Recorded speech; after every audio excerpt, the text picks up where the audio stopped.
Hello जी, 2025 आ गया है। मतलब ऐसा भी कुछ खास चेंज नहीं हुआ, बस डेट ही चेंज हुई है, बाकी तो सब सेम ही है। लेकिन क्या ही फ़र्क पड़ता है, क्योंकि हर साल की तरह इस साल भी आपने कोई ना कोई न्यू ईयर रेजोल्यूशन तो बनाई होगी। कोई कहता है कि वो जिम जाएगा रेगुलरली, कोई कहता है कि वो अच्छी डाइट खाएगा। लेकिन एक ऐसी हैबिट जिसके कहीं ना कहीं हम सारे विक्टिम रहते हैं, वो है स्क्रोलिंग की हैबिट, ब्रेन रॉट कॉन्टेंट की स्क्रोलिंग। और अगर आपको लगता है कि ये हैबिट आपके लिए एक प्रॉब्लम है और 2025 में आप इसको छोड़ना चाहते हो, तो मेरे पास आपके लिए एक स्कीम है।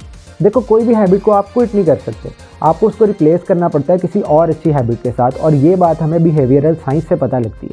तो इस स्क्रोलिंग की हैबिट को क्विट करने के लिए हमारे पास जो सबसे अच्छी हैबिट ज़हन में आती है वो है रीडिंग की हैबिट। और इस रीडिंग की हैबिट को अगर आप अडॉप्ट करने का सोच रहे हो 2025 में, तो मेरे पास आपके लिए 5 ऐसी बुक्स हैं जो आपको सॉर्ट ऑफ ईज़ इन करा देंगे इस रीडिंग की हैबिट में।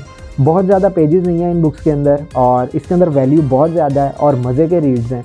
तो ये रही वो 5 बुक्स। तो सबसे पहली बुक है हमारे पास आउटलायर्स बाय मैल्कम ग्लैडवेल। आपने कभी सोचा कि जो दुनिया के एक्सट्रीमली सक्सेसफुल लोग होते हैं वो इतने सक्सेसफुल बनते कैसे हैं? क्या वो हार्डवर्क की वजह से बनते हैं, लक की वजह से बनते हैं, या टैलेंट की वजह से? तो मैल्कम ग्लैडवेल ने इस बुक के अंदर बहुत सारे ऐसे सरप्राइजिंग फैक्टर्स को अनकवर किया है जिसकी वजह से लोग आउटलायर बनते हैं। और अगर आपने कभी 10,000 आवर रूल के बारे में सुना हो, तो वो रूल भी मैल्कम ग्लैडवेल ने इसी बुक के अंदर पॉपुलराइज़ किया था कि कैसे consistent effort over time compound करती है और आपको सक्सेसफुल होने में एक बहुत बड़ा पार्ट प्ले करती है। इसी तरह इसके अंदर हमें बहुत सारे फेमस पर्सनैलिटीज़ की केस स्टडीज़ मिल जाती हैं। जैसे इसके अंदर बिल गेट्स की एक केस स्टडी है कि कैसे उनको अर्ली एक्सेस ऑफ कंप्यूटर मिला, उनको उसमें इंटरेस्ट भी था और उन्होंने उसके अंदर अपने आर्स पुट इन किए, जिसकी वजह से ओवर टाइम लक ने भी अपना एक फैक्टर प्ले किया, जिसकी वजह से बहुत सारे फैक्टर ने जब सही टाइम पे अपना काम किया तो हमें बिल गेट्स जैसा एक आउटलायर मिल गया। तो इसी तरह इसके अंदर रॉबर्ट ओपनहाइमर की भी केस स्टडी है। अगर आप उसमें इंटरेस्टेड हो तो आप वो भी पढ़ सकते हैं। और भी बहुत सारी ऐसी केस स्टडीज़ हैं आउटलायर्स के बारे में। तो अगर आप उसमें इंटरेस्टेड हो तो do give it a read, ये इंटरेस्टिंग बुक है। तो नेक्स्ट बुक है हमारे पास शू डॉग बाय फिल नाइट, जो कि है नाइकी के फाउंडर। और नाइकी जो इस टाइम दुनिया का one of the biggest brand है और जिसकी वर्थ इस टाइम बिलियंस ऑफ डॉलर है, वो कैसे $50 से स्टार्ट हुआ था, उस सारी जर्नी को इसके अंदर डॉक्यूमेंट किया गया है। कैसे इस कंपनी को ग्राउंड अप से बिल्ड किया गया। और ये जो कंपनी है, ये एक बच्चे का ख्वाब था जो चाहता था कि अमेरिका के अंदर हाई क्वालिटी के अफोर्डेबल रनिंग शूज़ को इंट्रोड्यूस करवाया जाए। और इस बिज़नेस को स्टार्ट करने के लिए फिल नाइट ने अपने फादर से $50 लिए थे। और इसके अंदर हमें फिर वो सारी जर्नी मिलती है कि कैसे हमेशा लिमिटेड बजट की वजह से कंपनी बैंकरप्ट होने पे आई होती थी, कैसे इन्होंने लीगल बैटल्स के साथ फाइट किया, कैसे कंपटीशन के साथ डील किया, और कभी अपने ख्वाब के ऊपर गिव अप नहीं किया और परसिस्टेंस के साथ चलते रहे। तो परसिस्टेंस के ऊपर ये एक मास्टर क्लास है। और अगर आप ऐसे इंसान हैं जिसके अपने कुछ बिग ड्रीम्स हैं या आप इंस्पिरेशन कहीं से लेना चाहते हैं, तो ये बुक मैं डेफिनेटली आपको रिकमेंड करूँगा। और अगर आप स्नीकर हेड हैं और आपको रनिंग एज अ स्पोर्ट पसंद है, फिर तो आपको ये पढ़ने का और भी ज़्यादा मज़ा आएगा। थर्ड बुक है हमारे पास same as ever by Morgan Housel. Usually दुनिया में क्या होता है कि हर कोई ये प्रेडिक्ट करने में लगा होता है कि नेक्स्ट बिग थिंग क्या होगी, लेकिन इसके अंदर ऑथर ने बड़ी डिफरेंट अप्रोच ली है और कुछ ऐसी चीज़ों को सक्सेस के लिए अनकवर किया है जो हमेशा सेम रहती हैं रिगार्डलेस ऑफ टाइम। तो ये बुक क्रोनोलॉजिकल ऑर्डर में नहीं है और आपको इसको कवर टू कवर भी पढ़ने की ज़रूरत नहीं है। आप इसमें से पिक एंड चूज़ कर सकते हैं वो टॉपिक्स जिसमें आप इंटरेस्टेड हो, और उनका as a stand alone chapter आप पढ़ सकते हैं।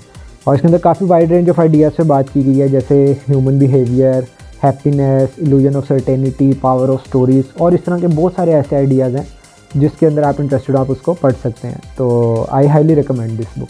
फोर्थ बुक है हमारे पास क्रिंज वर्दी बाय मेलिसा डॉल। और अगर आप इंसान हो तो आपने ज़िंदगी में कभी ना कभी कोई ऐसी क्रिंज या ऑकवर्ड हरकत ज़रूर की होगी जिसकी वजह से आज भी आपको नाइटमेयर आते होंगे कि लोग मेरे बारे में क्या सोचते होंगे, कि मैं कैसा इंसान हूँ। जबकि ऑथर का इसके बारे में कहना है कि ये एक यूनिवर्सल इमोशन है और हर इंसान इसको कभी ना कभी फील करता है, तो आपको घबराने की ज़रूरत नहीं है। और ये हमारा सेल्फ कॉन्शियसनेस होता है जो इस तरह के एक्सपीरियंसेस को एम्पलीफाई करके हमें बता रहा होता है, जबकि इतनी बड़ी कोई डील होती नहीं है और शायद आपके अलावा किसी को वो याद भी ना हो। तो इसी इमोशन की अंडरस्टैंडिंग के अराउंड ये पूरी बुक रिवॉल्व करती है और ऑथर ने इसके अंदर कुछ अपनी भी funny real life stories add की हुई हैं। तो अगर आप ऐसे इंसान हो जो ऑकवर्डनेस और क्रिंज जैसी इमोशन के साथ स्ट्रगल करता है, तो ये बुक आपके लिए है। And last but not the least हमारे पास है man search for meaning by Victor Frankl. Victor Frankl Austrian neurologist और हॉलोकॉस्ट सर्वाइवर थे और इन्होंने लोगोथेरेपी को डेवलप किया था जिसका पर्पज़ होता है फाइंडिंग मीनिंग इन लाइफ। और इनकी जो सारी फिलॉसफी है वो नाजी कैम्प में शेप हुई थी, जहाँ पे इन्होंने ह्यूमन सफरिंग और रेजिलियंस को स्टडी किया था। और ये जो बुक है 1946 में ये जर्मन में पब्लिश हुई थी और 1959 में इसको इंग्लिश में भी पब्लिश किया गया, जिसके बाद ये पूरी दुनिया में बहुत फेमस हो गई थी। तो इसका जो मेन थीम है वो अराउंड यही है कि what gives life meaning in the darkest of time. और इस मीनिंग के क्वेश्चन को विक्टर फ्रैंकल ने 3 पार्ट्स में डिवाइड किया, जिसमें नंबर 1 है वर्क।